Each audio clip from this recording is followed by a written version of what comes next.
నాగరత్నం వాళ్ళ పనివాడితో అభిని ఎలాగైనా కానీ అడ్డు తొలగించుకోవాలి.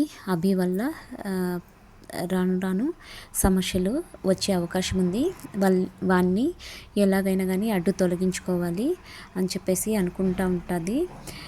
అప్పుడు వాళ్ళ పనివాడు, అమ్మగారు మీరు కొట్టనంటే నేను ఒక మాట చెప్తాను అంటే ఏంటో చెప్పు అంటే, అందరి విషయంలో లాగా అభి విషయంలో మీరు తొందరపడి ఎటువంటి నిర్ణయం తీసుకోవద్దండి. ఎందుకంటే అతను ఎంత సిన్సియర్ అయితే ఎక్కడో సిటీల్లోన అక్కడక్కడ జాబ్ చేసే అతను ఈ ఊరికి ట్రాన్స్ఫర్ చేశాడు. మీరు కొంచెం ఆలోచించి నిర్ణయం తీసుకోండి అమ్మగారు అని చెప్పేసి అంటాడు. తర్వాత వచ్చేసి నాగరత్నం అభి వాళ్ళ ఇంటికి వస్తుంది. స్వర అభి ఏమండి మీద కూర్చోండి, ఏదైనా పని ఉంటే ఎవరితో అన్న చెప్పి పంపించింటే నేనే వచ్చిండేవాడిని కదా, కూర్చోండి అని చెప్పేసి అంటారు.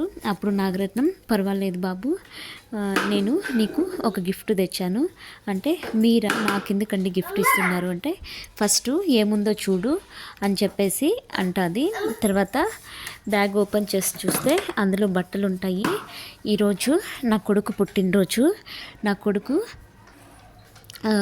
జ్ఞాపకార్థంగా నీకోసం నిన్ను నా కొడుకుగా అనుకొని నీకు బట్టలు తెచ్చాను, ఇవి వేసుకొని రా అభి అని చెప్పేసి అంటుంది. అప్పుడు అభి ఆ బట్టల్లో పంచా షర్టు ఆ బట్టలు వేసుకొని వస్తాడు.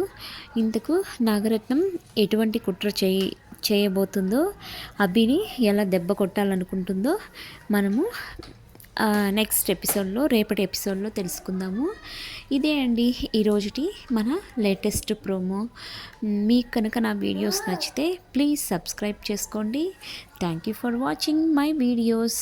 ప్లీజ్ సబ్స్క్రైబ్ చేసుకోండి.